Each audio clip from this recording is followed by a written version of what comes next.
So why did the Israelites take the hill country and the Canaanites in the valley? There are several reasons.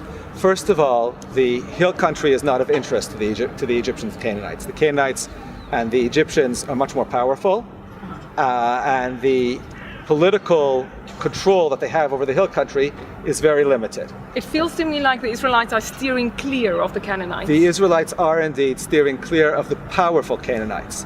They are steering clear of the Canaanites that have large city-states that are backed by the Egyptians. And in the whole hill country, which is a very large part of the land of Israel, we have only 3 city-states: Shechem, Yerushalayim, Hebron. In contrast, in the lower areas, we have at least 24 city-states. Here we are at Izbet Tzalta, which is the very edge of the hill country.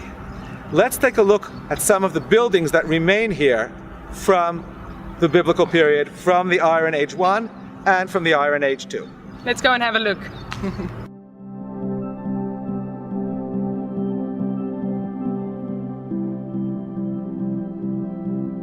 Sean, it looks like we're standing in some kind of building structure here. Yes, we're in a restored 4-room house. The first courses of stones here were found by archaeologists. The second and third courses are restored. And this is a 4-room house from the period of Iron 2, about 100 or 150 years after the Judges. Okay. And we have here, this is the architecture of how an Israelite house looks like from this period.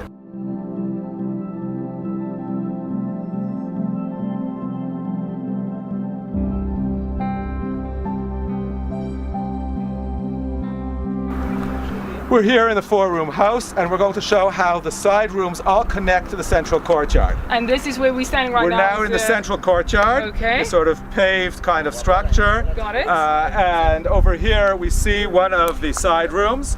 We want to look at these side rooms, which might have been used for sleeping quarters, or perhaps sleeping quarters for animals. This side room here connects to the central courtyard. And there are 3 side rooms like this around this complex, all of which connect to the central courtyard. Sean, we're standing right outside the house and I see a lot of circular structures here. What are we looking at? We're looking at remains of grain silos, small grain silos that are dotted around the site, and which each farmer in the ancient period would use in order to store his grain. In some sites, in very large sites like Afek, for example, or some of the sites around Afek, we have large silos. That's typical of an urban organization where the king collects all the grain, where the local ruler collects all the grain. Here, in contrast, there's no local ruler. As the book of Judges says, "En melech b'Yisrael." Each individual farmer collects his or his grain and puts it in his own small silo. So every one of these belong to a different farmer? It's very hard to know, but that is at least the idea, that each of these may have belonged to an individual farmer. And they're used for grain storage, and the site in earlier periods was also had a sheep pen around it. And the idea is also that these sorts of sites give a little bit of protection for the grain from the sheep and the animals who are coming in. Wonderful.